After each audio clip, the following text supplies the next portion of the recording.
420 హామీలు నిలబెట్టకపోతే కాంగ్రెస్ పార్టీ బట్టలు విప్పి అగ్నంగా రోడ్డు మీద నిలబెట్టవలసిన బాధ్యత. కేటీఆర్ గారు మైకు పట్టుకుంటే చాలు ఆయన మాట్లాడే మాటలు, ఆయన వ్యవహరించే శైలి గురించి నాకు భయం అవుతుంది, బాధ అనిపిస్తుంది ఆయన చూస్తే.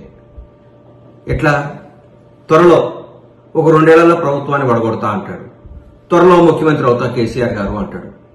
కరెక్టే, చేయండి. రేపు జరగబోయే ఆంధ్రప్రదేశ్లో ఎలక్షన్ జరుగుతున్నాయి, అక్కడ ముఖ్యమంత్రిని చేయండి. లేకపోతే మహారాష్ట్రలో ఎలక్షన్ జరగబోతున్నాయి, అక్కడ ముఖ్యమంత్రిని చేయండి.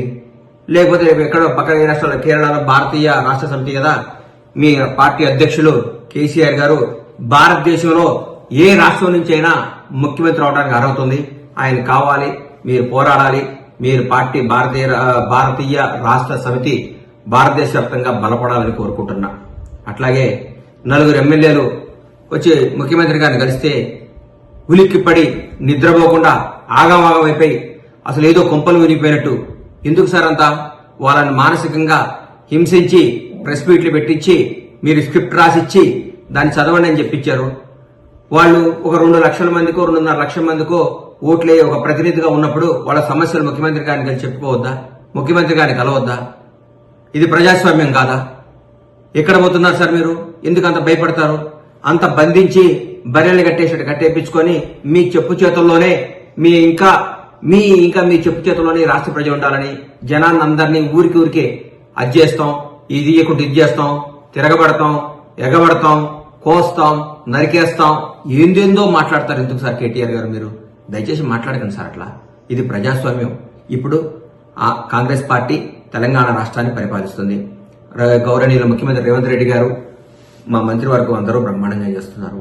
జరుగుతున్న పనులు 45-46 రోజుల్లోనే ఇది కుంపలారిపోయినట్టు రోజు ప్రెస్ మీట్, గూగుల్ పే చేయటం, ప్రెస్ మీట్ పెట్టడం, గూగుల్ పే చేయటం, ప్రెస్ మీట్ పెట్టడం. ఇది కాదు సార్. ఎట్లా ప్రజలకు ఏం చేయాలి? మీరు చేసిన తప్పులేంది? మీరు ఎందుకు ఓడిపోయారు? కొద్ది పర్సెంట్తోనే ఓడిపోయి ఉన్నారు. మీరు గెలిచింది చాలా పెద్ద పర్సెంట్తో గెలిచారా సార్ ఇంతకుముందు? మీరు ఎప్పుడన్నా ఫస్ట్ టైం మీకు 62 సీట్లు వచ్చినాయి సార్. 62 సీట్లతో మీరందరినీ అభివృద్ధి పేరుతో, ఇప్పుడు నేను మిమ్మల్ని ఏమన్నా అభివృద్ధి పేరుతో, రాష్ట్రాన్ని అభివృద్ధి పేరుతో మా కాంగ్రెస్ ఎమ్మెల్యేలందరినీ, అప్పటి తెలుగుదేశం ఎమ్మెల్యేలందరినీ కూడా మీ చెంతనే చేసుకున్నారు.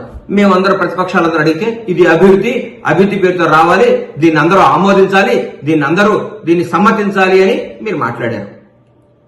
తర్వాత ఉత్తమ్ కుమార్ రెడ్డి గారి నాయకత్వంలో మేము ఎలక్షన్ చేయడం జరిగింది. మాకు అప్పుడు మేము ఓటమి చెందాం. మా ఎమ్మెల్యేలందరినీ కూడా అదే రిపీట్ చేశారు. అభివృద్ధి పేరుతో అభివృద్ధి చేస్తున్నాం, మీ ఎమ్మెల్యేలను తీసుకొస్తున్నాం అని మమ్మల్ని ప్రతిపక్ష హోదా లేకుండా కూడా చేశారు మీరు. అది మీరు గుర్తుపెట్టుకోవాలి సార్. మీకు ఒక న్యాయం, మీరు చేస్తే సంసారం, మేము చేస్తే తప్ప. మీకు ఒక న్యాయం, మాకు ఒక న్యాయమా? మేము ఇప్పుడైతే తెలంగాణ రాష్ట్ర ముఖ్యమంత్రి పోస్ట్ ఖాళీగా లేదు. 5 ఏళ్ల తర్వాత ఎలక్షన్లు వస్తాయి. ఇంకో 10 ఏళ్ల వరకు కాంగ్రెస్ ప్రభుత్వం ఉంటుంది. మాకు ఇందులో ఏమాత్రం డౌట్ లేదు. మీకేమన్నా అంతగా ముఖ్యమంత్రి కావాలి, అర్జెంట్ గా పదవులు చేపట్టాలి, రాష్ట్రాన్ని అది చేయాలి ఇది చేయాలనుకుని ఉంటే మీరు వేరే రాష్ట్రాలకు వెళ్ళి, కొత్తగా బీఆర్ఎస్ పార్టీ కదా, భారతీయ రాష్ట్ర సమితి కాబట్టి మీరు ఎక్కడైనా ఇంప్రూవ్ చేసుకోండి, డెవలప్ చేసుకోండి, పనిచేయండి. కానీ ఇక్కడ మాకు చాలా పనులు ఉన్నాయి. అవినీతి మొత్తం ఒక్కొక్కరు తిమ్మింగ్లాలు, ఒక చిన్న ఆఫీసర్, మీ చెప్పు చేతుల్లో ఒక చిన్న ఆఫీసర్ని పట్టుకుంటేనే ఒక 1000 కోట్లు వచ్చినాయి. ఇవాళ 1000 కోట్లు. ఇట్లాంటి 1000 కోట్లన్నీ రికవరీ చేసి పేద ప్రజలకి, తెలంగాణలో ఉన్న పేద ప్రజలకు పంచండి సార్ అని గౌరవ ముఖ్యమంత్రి గారిని చేతులెత్తి నమస్కరిస్తున్నా. సార్ ఇట్లాంటి చాలా తిమింగలాలు ఉన్నాయి, పెద్ద సొర చేపలు ఉన్నాయి. ఈ చేపలను పట్టండి సార్. పెద్ద పదవుల్లో ఉన్నారు. ఈ హైదరాబాద్ చుట్టుపక్కలే చాలా పెద్ద పదవులు చేసిన అందరూ పట్టుకుంటే దాదాపు మీకు 10,000 కోట్లు వస్తే చాలా రైతు బంధు, ఇంకో బంధు వెళ్ళిపోద్ది మనకి ఒక కార్యక్రమం. ఇట్లా ఈ అవినీతి చేస్తేనే, ఈ అవినీతిని నిర్మూలిస్తేనే మనం బ్రహ్మాండంగానే 6 గ్యారెంటీలు చేయగలుగుతామని మాకు నమ్మకం ఉంది. మీకు చేతులైతే దండం పెడుతున్నా, కొద్దిగా ఓపిక పట్టండి, కొంచెం మీ మానసికంగా నిబ్బరం చేసుకోండి. మేము ఓడిపోయినాం, మేము ప్రతిపక్షంలో ఉన్నాం, మాకు ఇబ్బంది, రాబోయే భవిష్యత్తులో మంచి పనులు చేసి ఇంకా కొంచెం మంచిగా జనంలో చొచ్చుకుపోయి జనాన్ని ప్రేమగా ఎలా పొందాలో ఆలోచించండి. కానీ ఊరికే ఎట్లా గవర్నమెంట్ అధికారం ఇస్తారని జనం మీద తీసుకొని నాయకుల్ని హింస పెడితే మీకు ఏమాత్రం న్యాయం జరగదు కాక మిమ్మల్ని ఆల్రెడీ జనం అందరూ అనుకుంటున్నారు. సార్ ఆయన ఎక్కడైనా చూపించండి సార్, కొంచెం కేరళ కన్నా ఎక్కడికైనా పోయి ట్రీట్మెంట్ చేయండి సార్, కేటీఆర్ గారు ఆగమాగం అయిపోతున్నాడు అంటున్నారు. దయచేసి మీరు మాకు పెద్ద రాష్ట్ర చాలా పెద్ద ఉన్నతమైన స్థాయిలో ఉండి వచ్చిన కేసీఆర్ గారి అబ్బాయిగా మిమ్మల్ని గౌరవిస్తున్నాం. రాష్ట్ర నాయకులు కేసీఆర్ గారి అబ్బాయిగా మీకు గౌరవిస్తున్నాం, అభిమానిస్తున్నాం. అందుకంటే మిమ్మల్ని మేము ఏ విధంగా మేము చూడం. మీరు ఎప్పటికీ మా కేసీఆర్ గారి అబ్బాయే. మీరు నాన్నగారి పేరు చెడగొట్టకండి, మీ నాన్నగారి పేరు నాగం చేయకండి.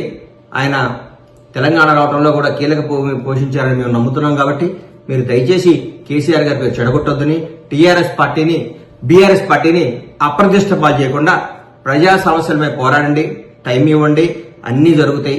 అన్యాయంగా ఊరికే మా ముఖ్యమంత్రి గారిని పట్టుకొని ఎట్లా బట్టి అట్లా మాట్లాడటం, మా మంత్రివర్గాన్ని మాట్లాడటం చేయకండి. అది మీకు మంచిది కాదు. మీకు రాబోయే రోజుల్లో చాలా మమ్మల్ని చూసి అసూయపడి మీరు గిల్లుకునే రోజులు చాలా ఉన్నాయి. మా కార్యక్రమాలు అట్లున్నాయి, అన్నీ మంచి జరుగుతాయి. మీరు ఆగం కావద్దని మనస్ఫూర్తిగా కోరుకుంటూ మీ ఆరోగ్యం జాగ్రత్తగా ఉండాలని ఆ భగవంతుడిని ప్రార్థిస్తూ మీ బట్ల గణేష్.